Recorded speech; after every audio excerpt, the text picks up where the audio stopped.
Pakistan peoples party ने भी Lahore high court के आम इंतखाबात के केस में फरीक बनने का फैसला किया है और चेयरमैन पीपल्स पार्टी आसिफ जरदारी ने भी फौरी तौर पर पिटिशन फाइल करके फरीक बनने का फैसला किया है। हसीब मलिक हमारे साथ मौजूद हैं। हसीब, पाकिस्तान पीपल्स पार्टी की जानिब से भी यह पिटिशन तैयार की जा रही है और वो भी फाइल की जाएगी। देखिए, ज़राए का यही कहना है कि पीपल्स पार्टी भी इसमें फ़रीक बनने जा रही है, लेकिन बात वही है कि जब अपीलें दायर होंगी और उसके बाद ही अगला जो प्रोसीजर है वो स्टार्ट होगा, बेंच तश्कील दिया जाएगा और उसके बाद ही समाअत का सिलसिला जो है वो आगे बढ़ेगा। अभी फ़िलहाल जो है इलेक्शन कमीशन, क्योंकि उन्होंने अपीलें दायर करनी हैं और अभी तक उनकी जानिब से कोई प्रोग्रेस सामने नज़र नहीं आ रही कि अब तक कोई अपीलें दायर नहीं की गई, क्योंकि ऑलरेडी बहुत ज़्यादा लेट हो चुके हैं और लाहौर हाई कोर्ट का जो फैसला था वो भी जो है 2 दिन पहले का आया हुआ है और उनकी जानिब से उस वक्त से लेके कल भी तरदीद की गई, क्योंकि कल भी ये खबरें चली थी ज़राए से कि इलेक्शन कमीशन की जानिब से सुप्रीम कोर्ट रुजू किया जा सकता है, लेकिन कल भी उनकी जानिब से इस खबर की भी तरदीद की गई, ना सिर्फ और बल्कि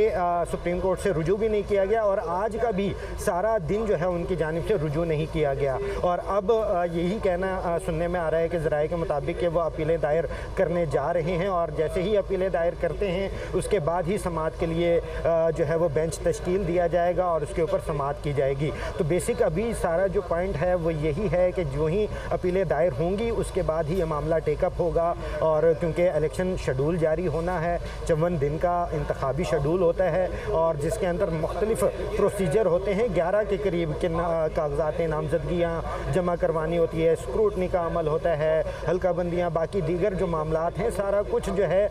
इन 54 दिनों के अंदर ही होना होता है। तो इलेक्शन कमीशन के पास टाइम बहुत ज़्यादा कम है और इंतखाबी शेड्यूल जारी होगा, उसके बाद ही जो है इंतखाबात 8 फरवरी को हो सकेंगे, क्योंकि 17 दिसंबर को ही अगर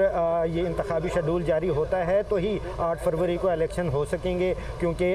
17 दिसंबर पहला दिन होगा उन 54 दिनों का और 8 फरवरी को जाके 54 पूरे दिन बनते हैं। तो इसके लिए इम्पॉर्टेंट है आज, जैसा कि ज़राए का कहना है कि अभी मुमकिन तौर पे अपीलें दायर होंगी और जैसे ही अपीलें दायर होंगी तो उसके बाद ही बेंच तश्कील भी दिया जाएगा और समाअत भी आज ही मुतवक्के है, क्योंकि दूसरी जानिब जो है अहम जो इशू है वो ये है कि मौसम सरमा की भी जो तातीलात है उसका नोटिफिकेशन हो चुका है। 18 से 31 तारीख तक जो है वो छुट्टियाँ होंगी और चीफ़ जस्टिस इन दिनों में इधर मौजूद भी नहीं होंगे, तो चीफ़ जस्टिस के पास भी यही टाइम पीरियड है। इसके बाद हफ्ता एतवार आ रहा है, वीकेंड है, तो बहुत मुश्किल नज़र आता है। तो आज ही अगर ये अपीलें दायर होती हैं तो आज ही इसके ऊपर बेंच भी तश्कील दिया जाएगा और उसके बाद इसके ऊपर समाअत भी मुतवक्के है।